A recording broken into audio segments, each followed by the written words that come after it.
One.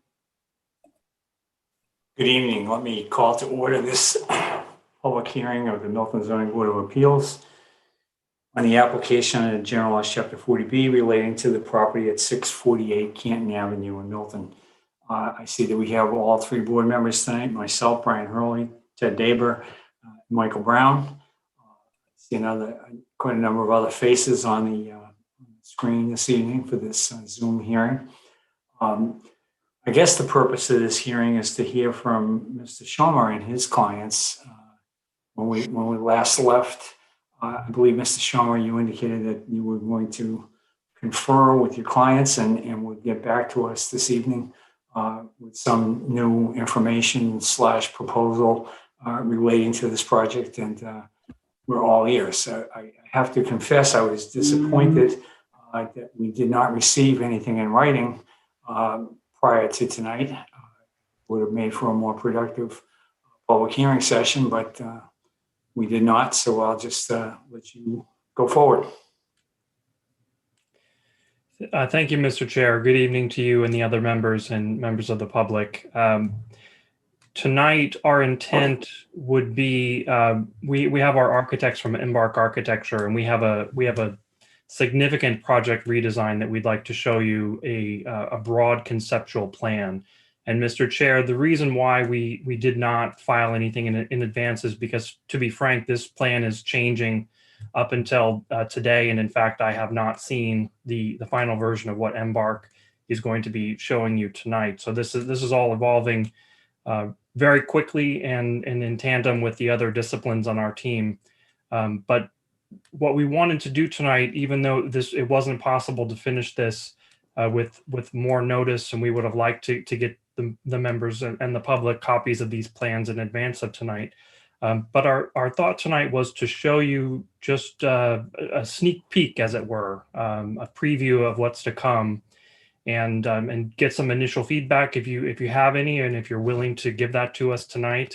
But otherwise, once we finish tonight, to propose that the hearing be continued for a period of 6 weeks for us to complete the final versions of our plans, and for the other disciplines, site civil, stormwater, and traffic and safety, to catch up to the architecture plans that we'll show you tonight, and for the plans tonight to be more fully developed and reviewed by the town's peer reviewer.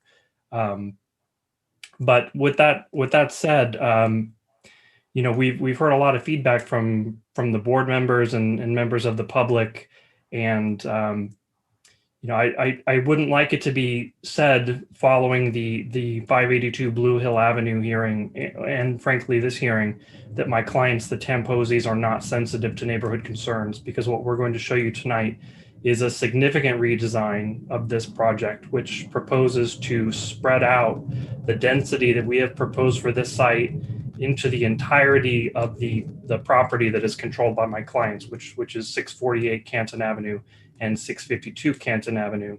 And it would be completely redesigned into a mix of 2- and 3-story buildings, consisting of some townhouses, stacked flat buildings, and one 3-story building in the rear of the site, closer to the Winter Valley residences. So I won't steal Embark's thunder tonight, Mr. Chair. I'll turn it over to them to go through the details, but I'm hopeful that tonight will be a first step in the direction of fulfilling our assurances to the board and to the members of the public that we are listening and we are intending to respond to the concerns that are being raised. And with that, Mr. Chair, I'll turn things over to Daniel Riggs. Thank you, Jesse. Mr. Riggs, Mr. Chair, I'm sorry to interrupt. I just want to make sure I understand what Mr. Schomer is proposing, and I think that the board should decide whether or not we're okay with this. I mean, are you asking for 6 weeks continuance after this to develop your plans? Is that what I'm hearing? That's what I'm proposing, Mr. Brown, that tonight's hearing be continued and we reconvene in 6 weeks to go over the fully realized plans once they are prepared. Do you know what the date of that, the next hearing would be under that proposal? 6 weeks from tonight would be June the 8th. June the 8th, and you're aware that there's a deadline on these proceedings, correct? Yes, I am. Absolutely. I'm aware of that. If the board feels that the 180-day time period is getting a little bit too close, we would be willing to agree to an extension of that. Are you going to request an extension? Yes, if that's the intent of the board, if that's what you would like tonight, we're willing to do that.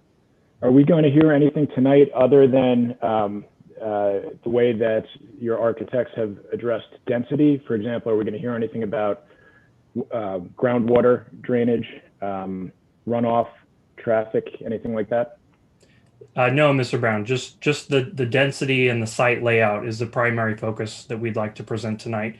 And the reason for that is that the site layout and the building designs have been designed first, and the engineer and the traffic and safety consultants need to catch up once the final layout is selected. I can only speak for myself, Mr. Schomer, but I'm not really inclined to vote to permit that type of schedule unless we have a clear idea of the way the next 6 weeks are going to play out, including when we're going to receive written reports from each of your engineers. I mean, and until we agree on some way to address the June 30th deadline in these proceedings, I don't want to show up at the beginning of June and not have a chance to address something that we haven't seen yet, much like we did tonight. Understood. We could certainly agree to a deadline by which all of the plans are to be filed, and that could be a week, 2 weeks in advance of the June 8 hearing.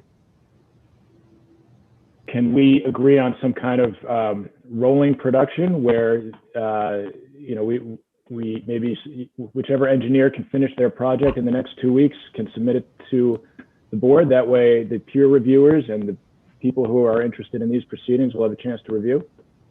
I think that's doable.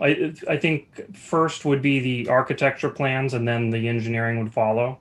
But I don't want to speak for Embark with whether they could commit to and fulfill a 2-week deadline. I don't want to overpromise and underdeliver. I'm sensitive to that, so I'd prefer to make more realistic projections and then offer the board extra time on the 180 days.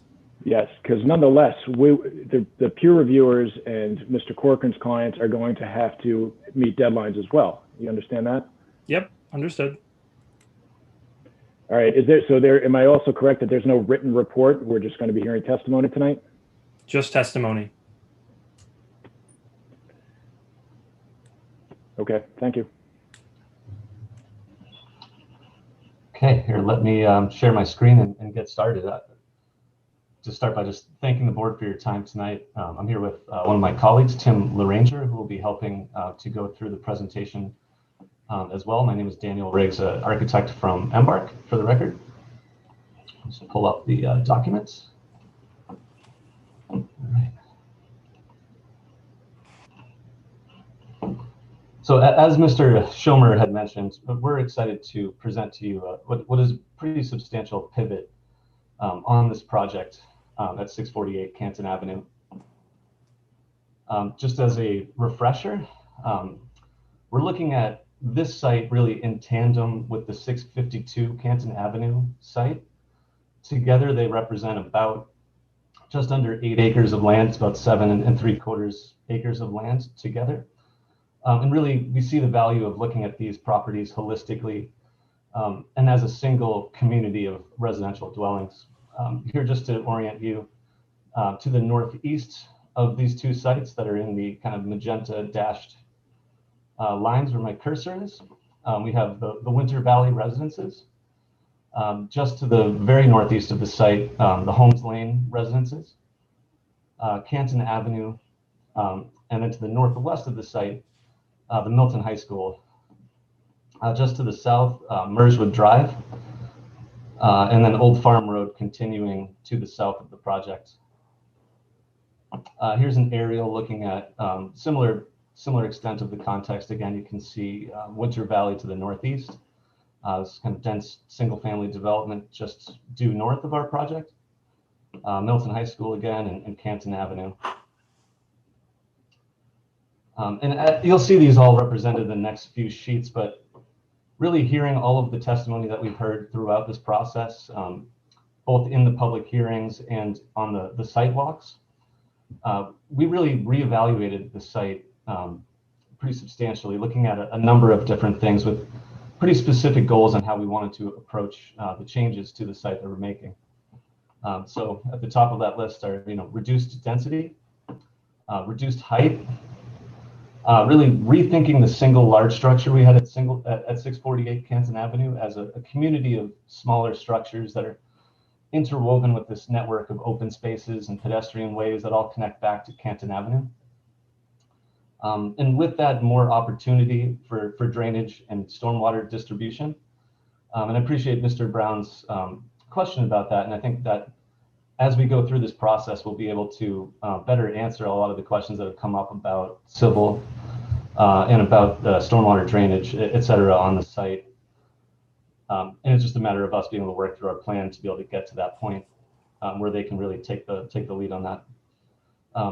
We've eliminated the large garage structure that was on 648 that contained all of the parking on our site. And with that, we've eliminated the ring road that's really surrounded the entirety of the structure, allowing for fire access to it in our previous plan. We've also shifted the entry drive location. You'll see that in the upcoming slides in response to some testimony that we received while on site. We've also created a second means of emergency egress using the 652 Canton Avenue property. And we really paid close attention to the existing trees, especially some very important specimen trees on the site, especially where they butt the Holmes Lane neighbors. And you'll see that represented on our plans that Tim will go through.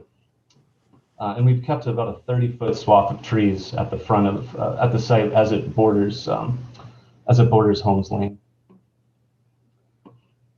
And as we began this kind of study of the site, the redesign of the site, we wanted to take note and take stock of a lot of the existing housing development that is in the area. So looking at especially Winter Valley, that's directly to the northeast of us. It's a major neighbor of ours, and it's very similar in the kind of scale of the structures that we'll be representing tonight, as well as the Fuller Village, Blue Hill, and Brush Hill campuses that again represent a pretty cohesive collection of buildings that create a kind of community and a series of dwellings that kind of play off of their context and play off of the open space that's presented on their properties, and create networks of walking trails and other features.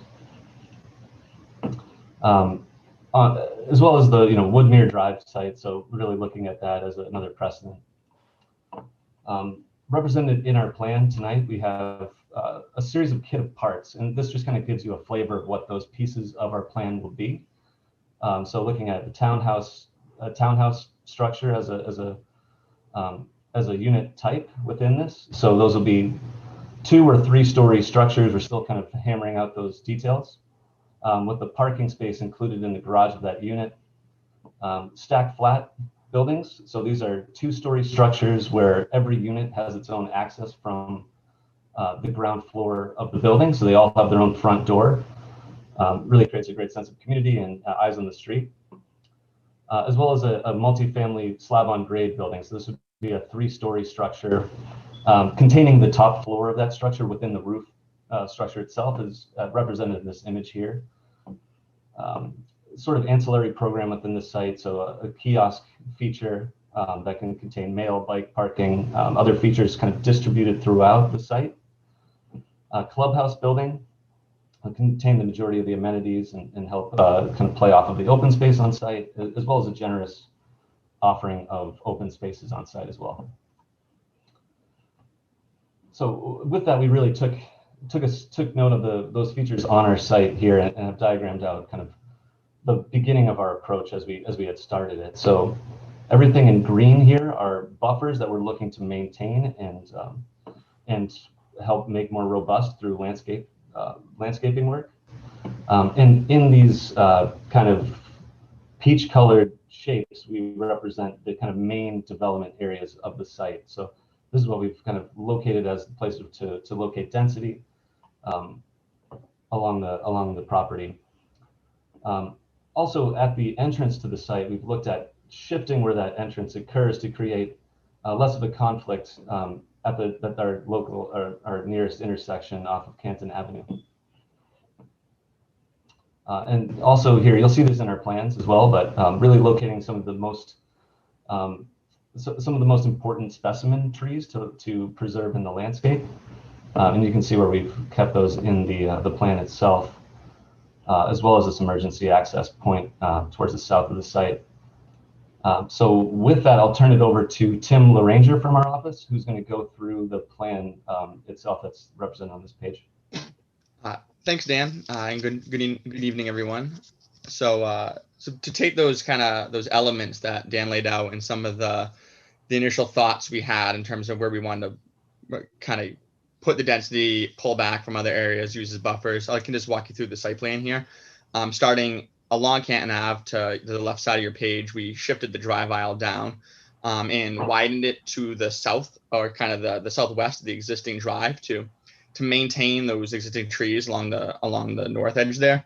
And then we immediately have kind of a mail, kiosk, bus stop, and then a kind of a bank of a couple rows of townhouses. One of the things we had heard from the community is, why are we setting the building kind of so far back on the site and not reaching out to Canton Ave more? And why is there no presence on Canton Ave? So we thought that was an area for kind of a smaller scale development that kind of could greet you as you enter the site and give the site a presence on Canton Ave.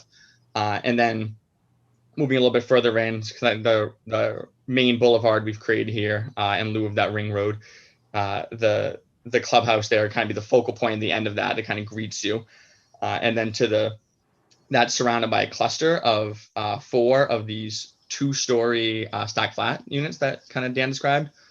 That kind of creates this central portion of the site. And then to the north of that is that open area that we're kind of envisioning as kind of a passive recreation space where we maintain those tall evergreens and those existing beech trees that are those old growth beech trees, while also creating a buffer from those homes on Holmes Lane that are kind of the closest proximity to the site. And then to the south west there, that the direct neighbor off of Merwood Drive, where again we're using kind of the parking area and a little bit of additional kind of landscape and buffer and some new trees there to buffer that zone where there's kind of a pinch point there. And then working our way further in the site, we have a couple more of the 2-story stack flats. And as you enter into the 652 site, we kind of create this loop at the center with flanking buildings around. We're envisioning that as kind of a much more open, kind of active recreation and gathering space at the center of the site. And then to the northeast, we identified this kind of corner, the rear of the 652 site, as kind of the area most appropriate for the most density. It's heavily wooded to the along the property line on both sides there, and our closest neighbor would be the Winter Valley residents. So again, we kind of identified that as the one spot in the site we can really put one of those 3-story multifamily buildings. And then to the side of the site, to the very end, we have another bank of townhouses, and then 2 more of the kind of 2-story stack flats with some additional landscape buffer. We'll be maintaining the existing tree growth to provide buffer from the houses on Merwood. And I think Dan had mentioned we're providing the emergency access for the secondary point there, but that will be a gate that would not be maintained for everyday use, only for emergencies. So everyday site traffic will kind of circulate through the site and come in and out through Canton. From Again, parking, a network of, sorry, a network of these open spaces, 2 large clusters around these open spaces here, a large open space to take some of the heat off of Holmes Lane, and then these pedestrian networks that take you down to Canton Avenue. And from a parking standpoint, you kind of see here the light gray areas. Instead of like one centralized parking expanse, we tried to have clusters of parking throughout the site that not only limited the amount of like impervious surface to one area, but also provided each building with directly adjacent parking. So we figured spreading it out as we did was the best approach there. If you go to the next slide. So, and we just wanted to include this slide here to really be able to show the density of the buildings in relation to Winter Valley and in relation to the other neighbors on Holmes Lane.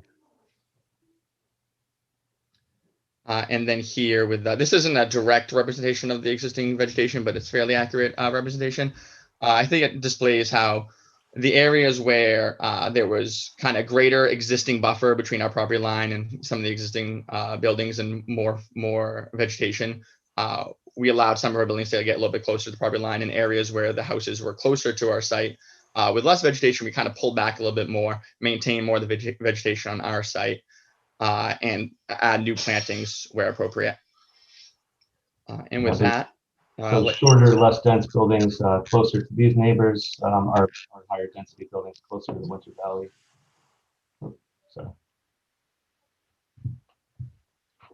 So that's really the extent of our presentation this evening. It's, as Jesse had mentioned, it's our very beginning of this process, and we're going to dive into this really quickly and continue to develop it.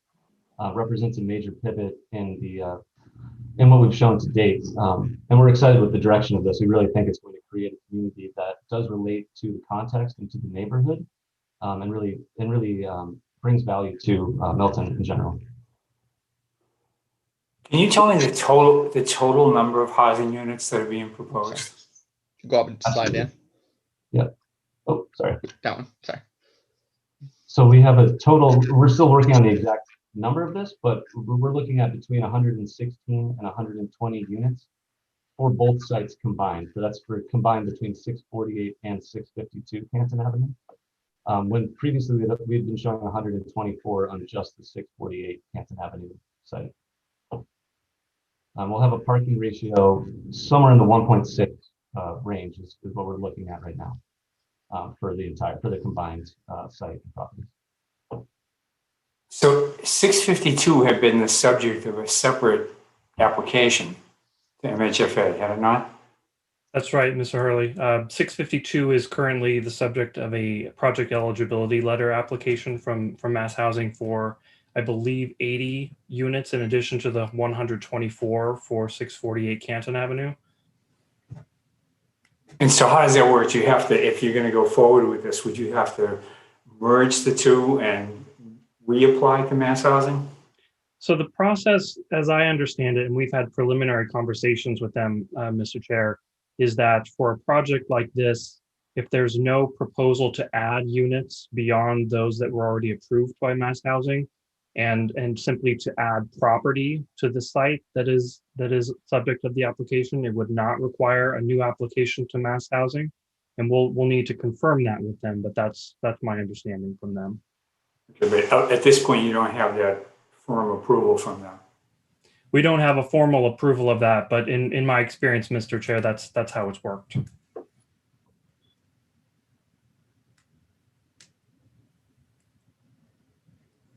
So, I mean, the reality is we're back to square one, really, with this project. Well, you know, I understand that perception, Mr. Chair, but respectfully, I would disagree only to the extent that it has been a very valuable process for us to get feedback from the neighborhood and Mr. Corcoran's clients and their consultants to really pinpoint what the neighborhood's concern is on this. So, you know, yes, this is a very significantly changed plan, and yes, there will be a need to go through the disciplines again and go through peer review again. But at this point, we now know the broad strokes of what the issues will be, and I think we'll be able to home in on them and resolve them relatively quickly.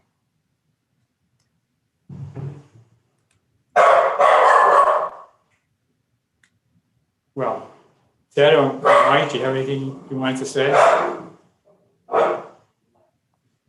I'm sorry, say again, Mr. Chair? I was talking to my other fellow board members. Any thoughts or comments? Mr. Chair, I do. Sorry, I lost my video for a minute. I'm not sure what to say. I mean, there's nothing I can say about what we've seen here tonight. We're looking at a bunch of theoretical drawings that I think relate to a theoretical proposal. You know, like I don't know what to say.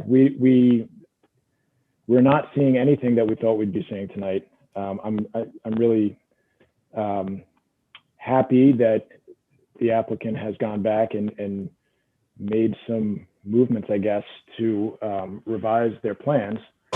I have some questions about that. For example, why wasn't this done earlier? We've been in these hearings for 8 weeks. And so I find it a little distasteful that we're sitting here, more than halfway through these proceedings and we're starting over again. When we first started this, Mr. Corcoran made a motion related to this 652 project. And we were assured that that was a separate property and a separate issue and a separate application. But here we are now facing the clock, and they're going to be combined all of a sudden. And not only that, but we have to wait 6 weeks to find out what it is we're going to be ruling on. So that's not so much a question, but I'm just really put out by the way this is happening. So, Mr. Chair, if I may address Mr. Brown's comments. This is Joseph Tamposi. Yes. Yes, so thank you, Mr. Chair, and thank you, board. And, Mr. Brown, I understand your frustration, and I understand, what you're saying with respect to the plan. However, what I would say to that is, first of all, we're here in good faith proposing this, very major change to the project that we believe will have a very significant positive impact on the overall project, that addresses the neighbors' concerns, that addresses the town's concerns, the board's concerns, the peer reviewers' concerns. And I would say that by proposing this change, we're not trying to put the board up against the clock. We're absolutely willing to extend the time limit for a decision as long as is necessary to come out with the best overall project. The reason that this wasn't presented, at the outset is frankly because we worked with our team over the course of 18 months through the mass housing process up until the submissions of the comprehensive permits to put together the initial plan for 124 units on Canton Ave that our team at the time felt very strongly about and felt that it worked on this site. However, as we've gone through the hearings, it's become clear to us as a team that unfortunately is not what the community wants. It's not what the board wants. And so we took it to come in with this redesign. And we thought that the best way of accomplishing that was by using the additional land adjacent to the parcel that we control at 652 Canton Ave to spread out the density, to increase the open space, to lower the height of the buildings and address those concerns that we were hearing throughout the process. So, that's where we're coming from. Again, I absolutely don't want to, come across that we're coming at this in bad faith or trying to put the board up against the wall with respect to timing, because that's 100% not our intention, and that's not what we ever intended. So, we want to work in good faith with the board, and as extensions may be needed or, other measures may be needed, that's what we'd like to do. And so that's why we've come in here today with this plan, trying to address those concerns. Well, it seems to me that it goes without saying that there's going to have to be extensions here. This is a fundamentally new plan. As far as I'm concerned, we're operating from tabula rasa with this plan. So we have to go through the entire peer review process that we went through previously for the previous plan. The public has to have their opportunity to weigh in on this plan. Obviously, Mr. Corcoran and his clients have to have that same opportunity. So, of course, it's going to be extended. As far as I'm concerned, when we come back in 6 weeks, it's as if we were coming back for the first night of the public hearing. That's the way I look at this point. So, I see, multiple month extension of the deadline.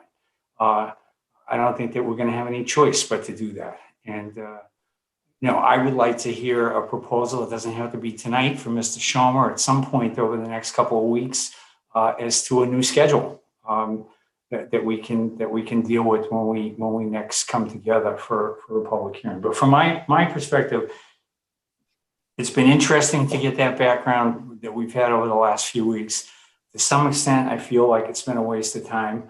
But that said, I view this as a completely new plan, completely different, maybe better. I don't know. I don't know enough about it to have an opinion one way or the other.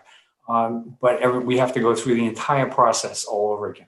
That's the simple reality of it. So we have a June 30th deadline right now. My guess is that we'll be more like out to September 1st before we would be in a position to issue a decision. So that's where we are at this point. So I look forward to getting the details about how this is all going to work from the ground. All of the many issues that were raised, legitimate and serious issues about groundwater and surface water and traffic and access, and all of those issues that we'll have to deal with once again.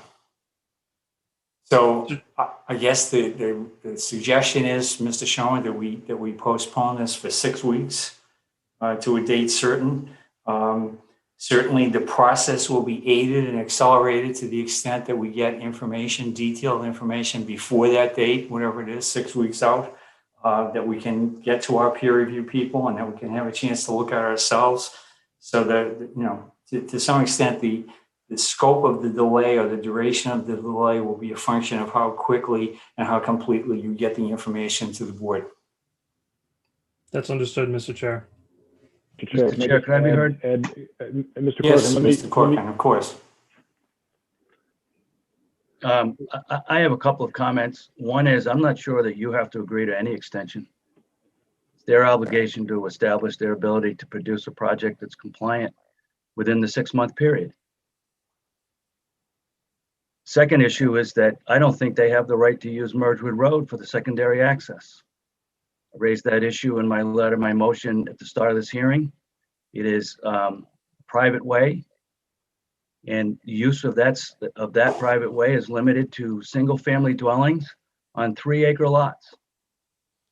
They don't have the legal right to use Mergewood Road for secondary access. The third issue is there's still a whole lot of impervious surface on this property. They may not be building a structured parking garage, but there's a lot of impervious surface. And my understanding of the stormwater requirements is that you start with environmentally sensitive design and low impact development techniques.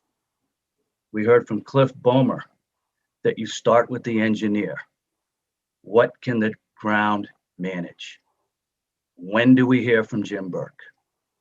Why are we starting with the architect? We heard from Sean Reardon. Stormwater standards require recharge, and there is no exception to standard number 3 with respect to the recharge of stormwater. How are they going to manage stormwater and groundwater detention on this project with that much impervious surface? Why aren't we hearing first from Jim Burke? The last issue is a good number of these buildings are set within the 100-foot setback, right up against the property line, right up against the 25-foot no disturb line. How are they going to manage groundwater and stormwater and protect the wetland that they're required to protect under the stormwater standards in the state law? Why haven't we heard from Jim Burke? This is engineering first, architecture fifth. We're going architecture, architecture, architecture, density, density, density. I said it before, I'm saying it again. This is a cynical approach to developing this property. I know they don't like the term, but it is cynical. And they're wasting your time and they're wasting my client's money. So, Mr. Corcoran, what would you have us do? I would make sure that I would ask them, first of all, to establish their legal right to go forward on 652. How can they incorporate 652 here when they haven't established the right to do so? Well, my understanding is that's pending before MHFA. I understand that as well, but the separate question is they need to establish the right to use Mergewood Road as secondary access. Well, I assume that's something that will come up in the process, Mr. Corcoran. But I mean, what would you have us do at this point? I mean, would you say no, you can't change it? I don't know what I would have you do, other than, you know, I think you're doing the best you can. This is you've been put in a difficult position, but we heard loud and clear, and you heard loud and clear, that in a suburban setting, you start with the engineer, and the engineer determines what the ground can hold, and then you build up. And all they've done is come back with an architectural set of renderings that don't answer those questions. their obligation is to answer those questions, and they need to do that obviously within the next 6 weeks. And if they haven't done it by June 30th, I think you ought to be in a position where you close the hearing and you either deny the application or you issue a set of conditions that are consistent with stormwater regulations, et cetera. I think that's what the best that you can do.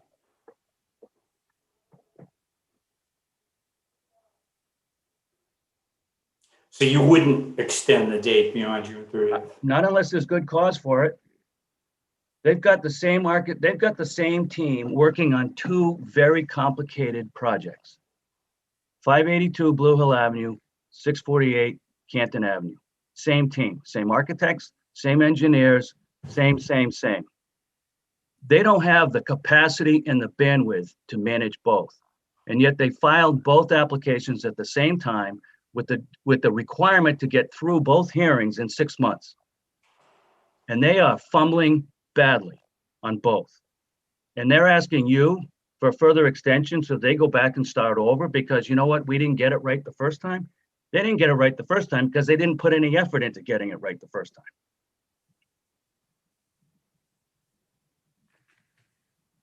Mr. Schomer, what say you?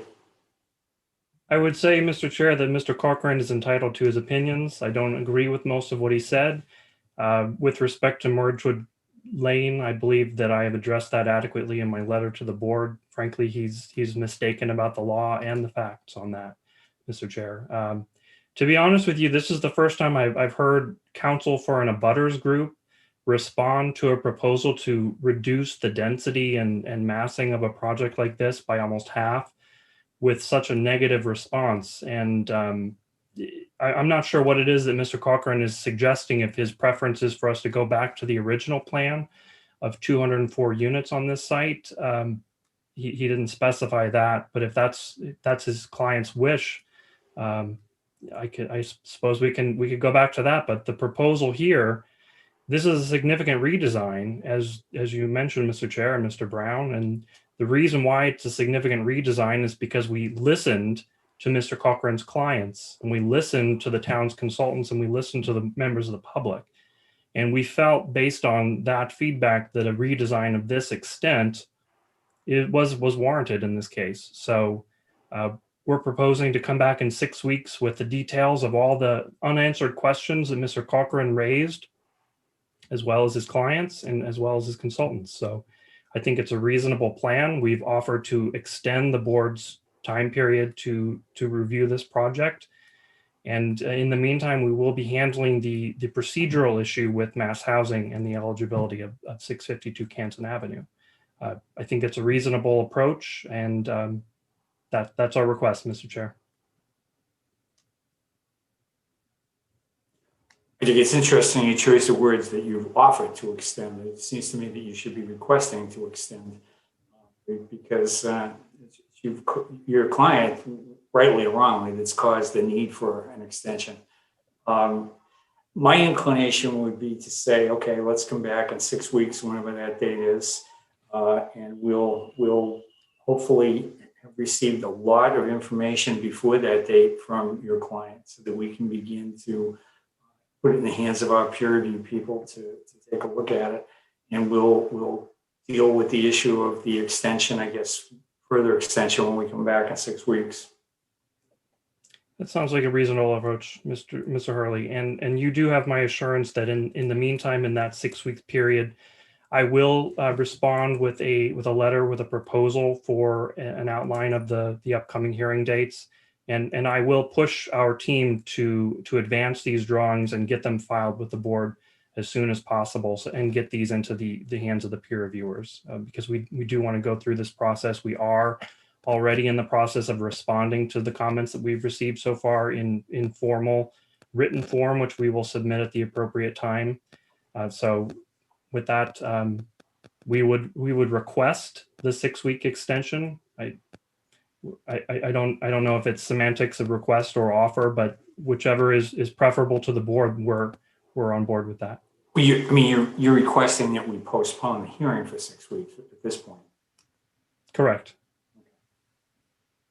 Chair, can I make a recommendation or a request? Please.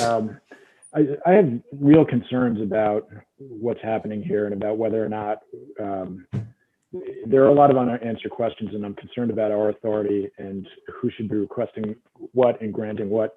Can we see some kind of a written memorandum from Mr. Schomer, laying out the issue of the extension, how that should be working?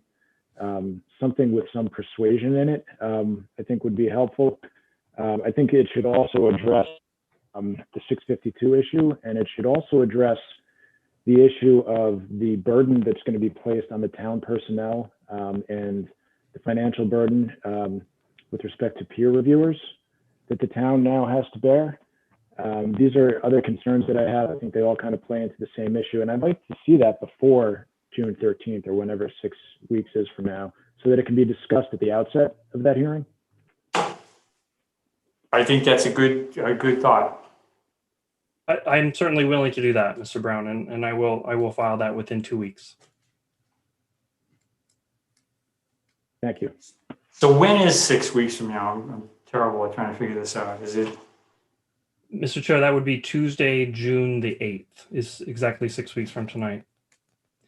And just before I forget, just to follow up on one point that Mr. Brown just raised about the peer reviewers, the applicant is responsible to cover the cost of peer review, and to the extent there are increased costs associated with the supplemental review, we are responsible for those, and we will. Right. Understood. So on June 8th, you would anticipate giving us a full explanation of the project, all of your various experts who will deal with all of the many issues that we've heard about over the last number of weeks, including but not limited to groundwater and surface water and traffic and access and all the rest. So that would be something that you would have given us information in advance of June 8th, but on June 8th, you would anticipate your people would come on and explain this project and maybe not even be able to finish it that night, but in any event, that would be the program for June 8th. Yes, Mr. Chair, that would be our intent. And further to Mr. Brown's suggestion, I do think it's a good idea that the plans be filed on a rolling basis. And my anticipation is that architecture and design will be first, followed by the site civil, stormwater, and the traffic after that. And so much as we did with this first effort, once we completed your process of presentation, we would then likely need some period of time for our peer review people to get up to speed, and then to come back and to comment once again, followed by town commentary as we did in the first go round, followed by public commentary. So we're talking about a significant period of time, it seems to me, beyond June 8th, as well as the decision writing process in the public meetings that we would have to have as part of that process. We'd have a vote, obviously, and then a drafting of a decision. So, it looks to me to be a fairly significant extension that would be required here. And I would ask that, in addition to the information we've already discussed, that you keep the board apprised of developments with Mass Housing and how they treat this change and this sort of merging of the two separate applications. Understood, Mr. Chair. Okay, so Ted, do you have anything you wanted to add to the mix? I think Mr. Brown and you have said it all. I don't want to be repeating anything. Okay. Yeah, I do think that we ought to try to set and have set a strict schedule going forward, and make sure that the addition of 652 Canton Avenue is proper. And is supported by regulations, and also at some point, I think before we get too far down the road, wouldn't mind hearing some oral argument back and forth about the ability to use Mergewood Lane, because that could be a very key issue on this. Given that it's the second means of access, and Right. the development will be going even further back from Canton Avenue than it was going to before. So There's probably some of those old-fashioned overburdening of easement issues that might be implicated in that analysis. Okay, well, I think we've done all we can do for this evening, and I appreciate Mr. Brown and Mr. Davis' comments and suggestions. And again, Mr. Schomer, if you can get back to us with your response to some of those issues that Mr. Brown raised sooner rather than later, that would be great.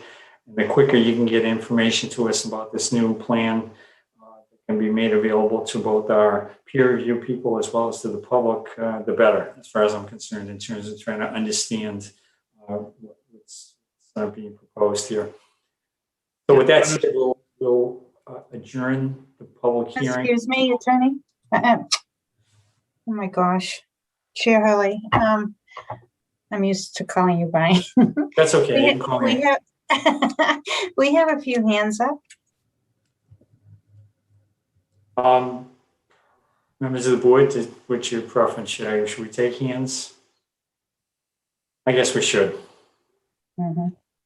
All right, Beth, we'll hear from a few folks. Okay, we just have 3, and Ned, but let's go with the attendees for now. Beth? Beth, can you unmute? Can you hear me? Elizabeth? Yes, can you hear me? Yes. Hi, thank you. It's Elizabeth Janiga, 658 Canton Avenue. I'm the direct abutter to 652 Canton Avenue. My comments are to Mr. Tamposi and Mr. Schomer, but of course to the board as well. You have commented that you made these modifications based on the residents' concerns. And then, Mr. Schomer, you made a comment to the effect of, what did we want you to do? Go back to the original proposal that you have for 648. I find that threatening, and I don't appreciate it. The comments that you heard from the residents and from our peer reviewers focused on 648. They did not apply to 652. In the beginning of this process, I urged Mr. Corcoran to bring up 652 because I was very concerned that this is what would happen. Your next plan would come back and involve 652. And in fact, that's what you did. I do not believe for one moment that you did not know that your original proposal for 648 would not work on that property.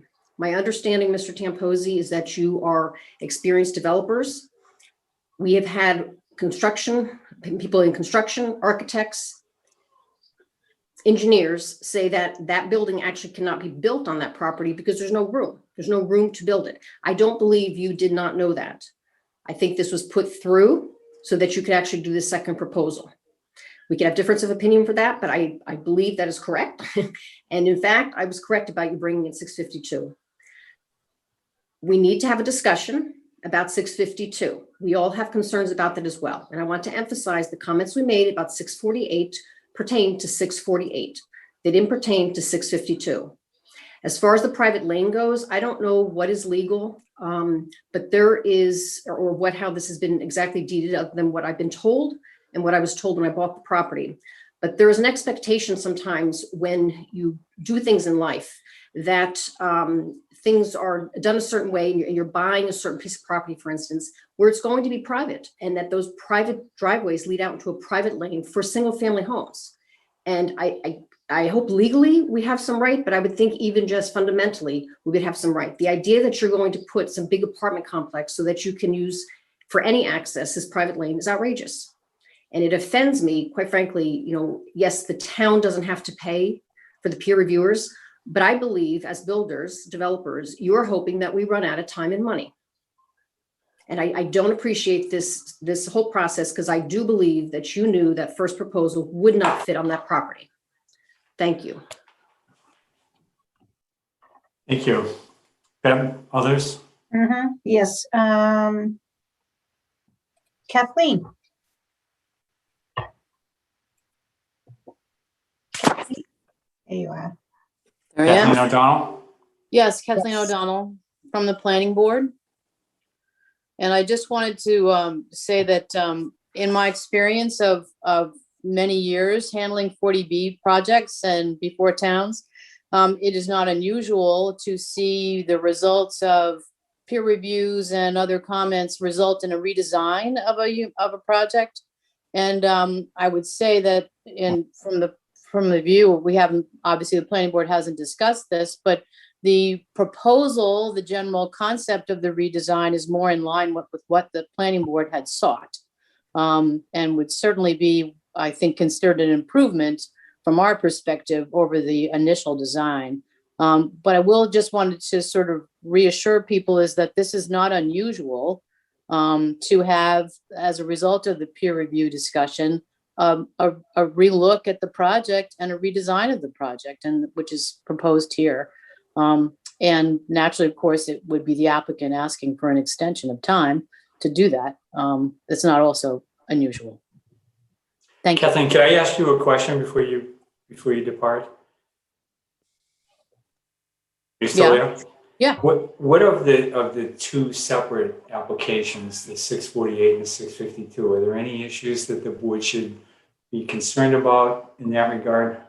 I think because you don't have a site eligibility letter for 652, there's two options, it seems to me, and Jesse Schulmer can confirm this or not, is that they would have to go back to Mass Housing and say that they have a redesign of the project and ask for Mass Housing's approval, or they would come back on June and they'd have to have the site eligibility letter for 652.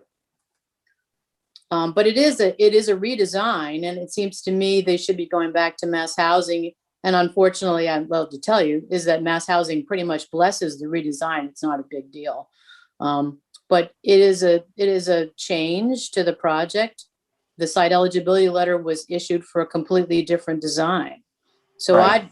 I'd expect them to come back on June 8th with a schedule and with a something from Mass Housing that says, yes, they've approved it.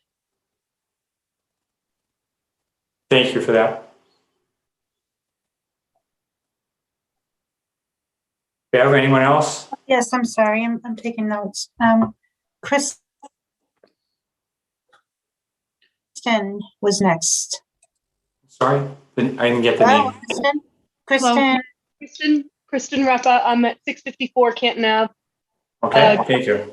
Thank you. Assuming that you can hear me, I'm a direct abutter to 652, and I will just say that as a client of Mr. Corcoran's, and of course a neighbor who has participated in every single one of these town meetings, I am shocked. I am happy to see the redesign. Thank you so much, Mr. Tamposi, and your whole legal team. I so appreciate the redesign. That is the whole purpose. I am saying that sincerely, but there's also a tone of sarcasm there, because I do believe that the 652 property was not part of the conversation. And to be thrown in at this point, I do believe is unfair. And I'm saying it perhaps like a child, it's not fair. However, the point is that all these weeks we've been talking about 648, and never have we been allowed to talk about 652 because it was not yet on the table. But yet, yes, the team has been allowed to, and will now embrace that we will be joining these two properties to have the whole property, this whole development. Looking at it, I too am shocked to see these properties or these dwellings sitting pretty much on top of the wetlands and on top of the brook, this intermittent stream that we've all talked about so many times. I think that it is very surprising to see that, again, I'm reiterating what's already been said, so I apologize, but that you have employed architects to come up with new drawings when it feels as though, sitting here tonight, that not significant engineering plans have been thought through. So I do appreciate, thank you so much, team, the redesign. However, I am shocked as well that we are now encompassing both properties. I don't think that that is what any of us expected. And I believe that, in my personal opinion, the team should be focusing on 648 and focusing there, because that's what we were all talking about for the last months of time. And whatever you guys all do with 652 is what happens after the fact. And that's your problem. Thank you. I appreciate everybody's time. Thank you.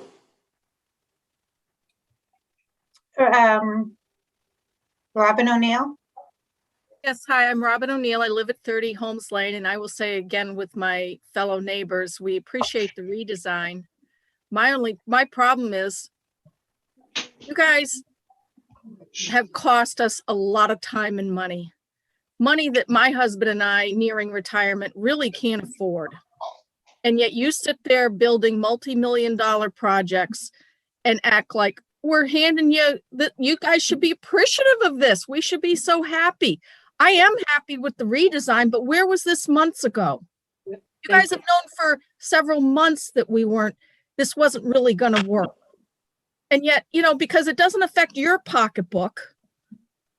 I mean, this is a lot of money to us.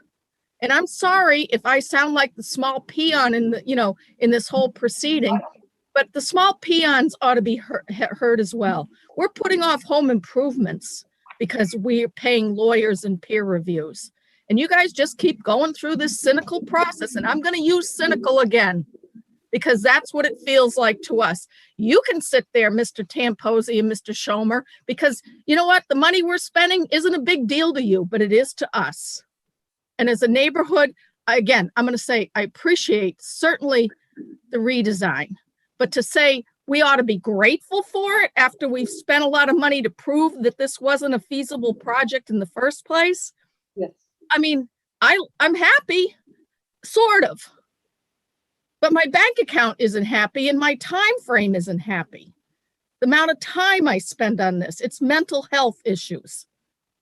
And I'm sorry that, you guys have more time and money and whatever to do these things. And who cares about what the process is to the neighborhood? And again, I'm going to say lastly, thank you for the redesign. It's certainly more appropriate. We'll see where it goes. But I just I've been wanting to vent my spleen for a few weeks, because Mr. Tamposi, you come on and say, we care about the neighborhood. We really are listening to you. You don't. Finally, after we spent a lot of money to get us here. And it may not be a lot of money to you and your brothers and your family, but it's a lot to us as neighbors and time. And I hope you guys appreciate the fact of our frustration that we had to get this far along to get to this point. Thank you. Thank you. We have one more, Schaefer. Okay. I believe.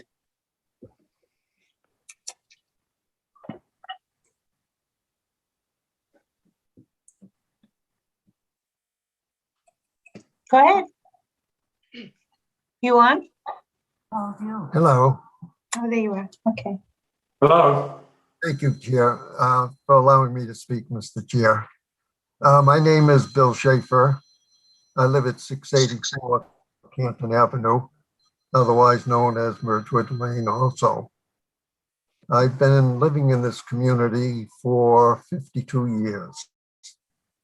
I have listened intently on these proceedings of the development of 640. I believe you, the chair, Mr. Hurley, was trying to be fair in allowing the proposal to be heard. And I think by having this hearing, I think that Mr. Tamposi, Mr. Schumer, has learned some things that the community has talked about. But if you really look deep, the people in this community feel that the initial project of 648 was oversized, did not meet the culture of our community, and we didn't want to have it here.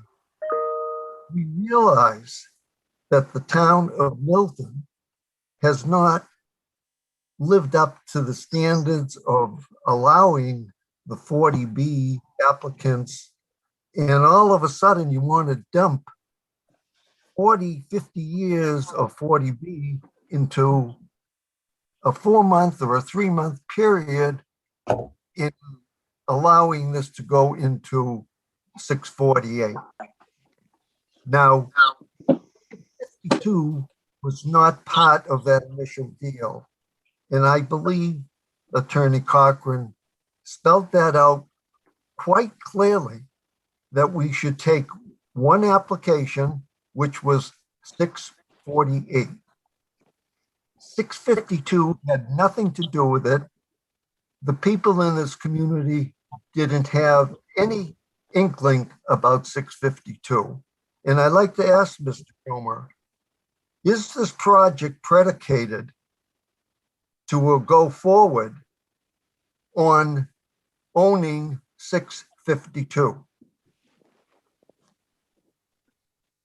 If it is, I'd like to know. And I believe the people in the community should know.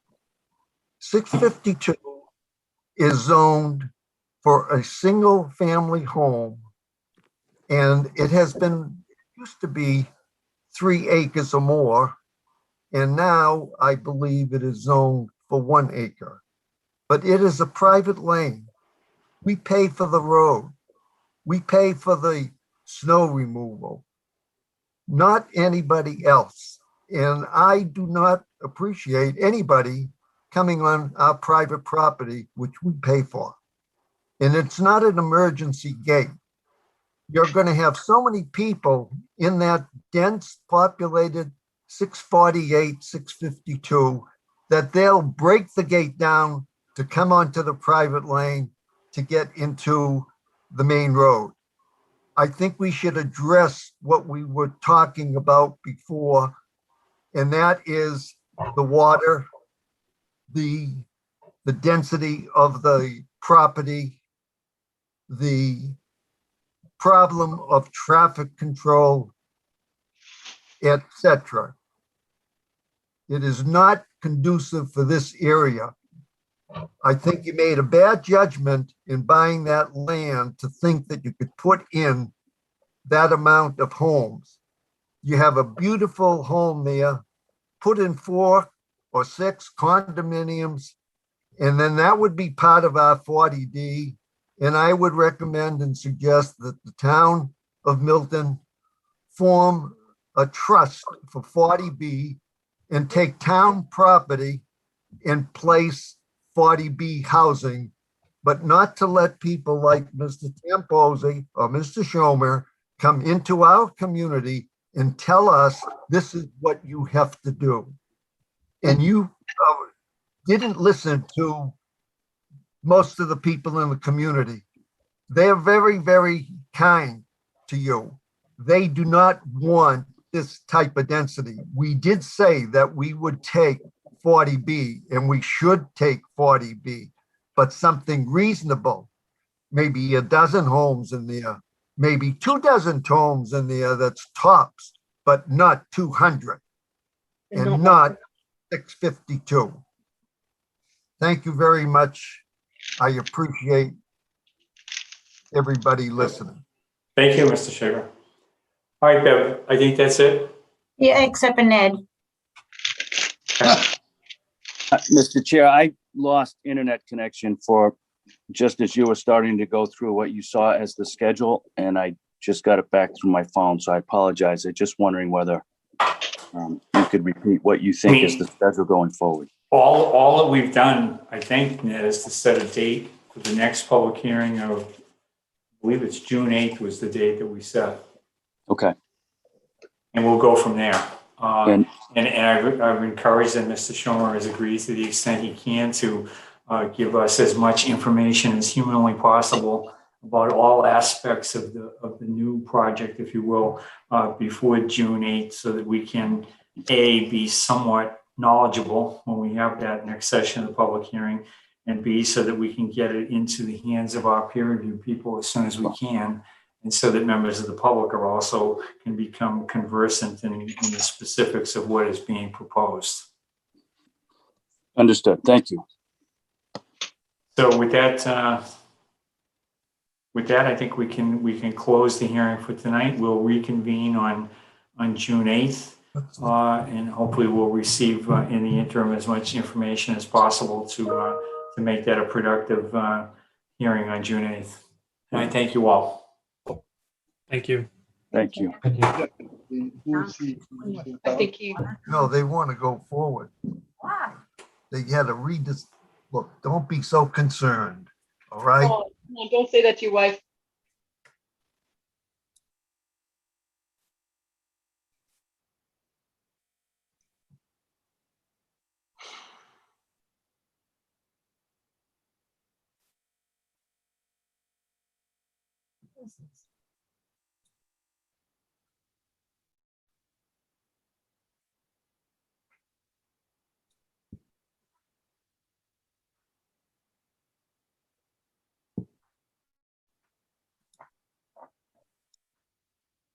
They're off now.